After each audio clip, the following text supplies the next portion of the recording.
Brian Lambert for mspmag.com. For our September issue, we asked two of the prominent local political watchers for their opposing views of Governor Tim Pawlenty, his administration, his chances here in the fall campaign. With us now is Sarah Janecek, publisher of Politics in Minnesota, my erstwhile colleague from our short-lived radio station. This is hard, Brian. You're interviewing me. You took the view with, in your article on Pawlenty, that this guy is simply naturally gifted. Does this hold up, really, as you talk to the Republicans that you know and have dealt with over the years, Ron Abensteiner and such?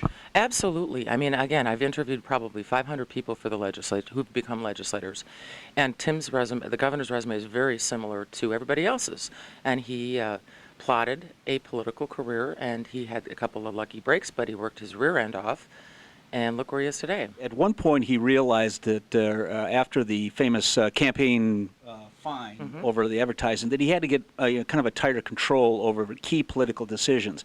How much of this is he doing himself now? I think he's doing almost all of it now. And again, for people who don't know, typically when someone becomes a statewide candidate or a congressional candidate, the candidate stays out of those decisions because it's just the candidate can't make good decisions.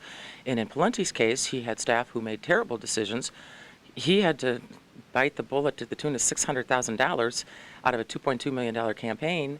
And so, in my view, and from the viewpoints of others I talked to for the story, he really makes all of the major decisions himself because he doesn't trust anyone else. Well, and I think what I took away was that he also has the skills to pull this off, or it might overwhelm another politician. Absolutely. I mean, he's a trained political operative, has done every job, including driving people. He drove John McCain when he was in law school. I think part of what drives him is if you work so hard to get where you are, a stupid political mistake is something you don't want to make. You've worked that hard, and you learn from it when you do. You learn from it, and so when other people made a bad mistake that could have tanked his career, I think that's when he made the conscious decision, not going to happen again. Do you think he's been looking beyond the governor's mansion for the last few years? I don't think so. It's just unfathomable to me that anyone can really grow up and think they can be vice president or president. I mean, it's a conversation I never had with him. The conversation always was run for senator.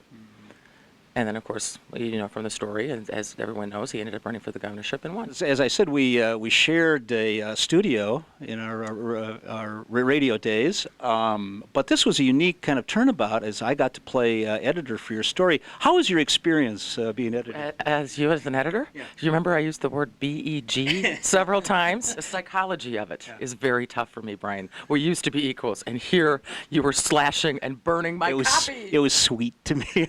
It was horrible. But payback is, we all know what payback is. Yes, it absolutely is. Thank you, Sarah. Thank you, Brian. Brian Lambert for mspmag.com.